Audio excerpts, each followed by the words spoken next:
السلام علیکم۔ جب اللہ عطا کرنے پر آتا ہے تو تمہارے مخالف کو بھی وسیلہ بنا دیتا ہے۔ تمہیں کیا لگتا ہے تمہیں صرف آزمائش پر رکھے گی؟ تمہیں تو تمہارے صبر سے بھی پرکھا جائے گا۔ تمہیں کیا لگتا ہے آزمائش کا آنا کوئی معمولی بات ہے؟ وہ تو جسے اس قابل سمجھتا ہے اسے آزمائش سے گزارتا ہے۔ تمہارا یوں مایوس ہو جانا تمہارے صبر کی توہین ہے۔ تم تو مومن ہو، پھر آزمائش سے کیوں گھبراتے ہو؟ وہ جس نے آزمائش میں ڈال دیا ہے نا، اس نے اس آزمائش سے نکلنے کا راستہ بنا دیا ہے۔ تم جب توکل کرنے لگو گے نا تو ہر آزمائش تمہارے لیے ایک انعام بن کر اترے گی۔ دکھی دل اللہ پاک سے جب فریاد کرتے ہیں تو پھر خون کے موت سے ہونے لگتے ہیں۔ جب کوئی بے بسی سے اللہ کے حضور ہاتھ پھیلاتا ہے تو بعض اوقات اللہ کو ان ہاتھوں کا مانگنا پسند آ جاتا ہے۔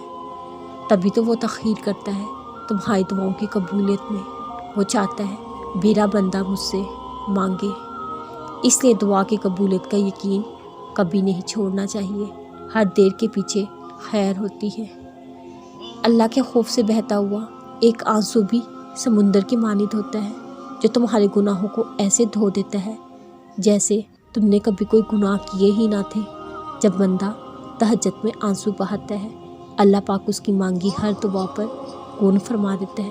وہ کبھی بھی تہجد میں مانگی گئی دعاؤں کو رد نہیں کرتا۔ تہجد بہت لاڈلی نماز ہے، وہ اللہ سے کن کلوان کے رہتی ہے۔ بس تمہارا کام ہے اپنے دل کو اللہ پاک کی رضا کے تابع کرنا۔ جب تم اس کی رضا میں راضی ہو جاؤ گے پھر اس کے کن کے موت سے دیکھو گے، اپنی دعاؤں کو قبول ہوتے دیکھو گے۔ بس واحد چیز توکل ہے، اللہ پر کامل یقین۔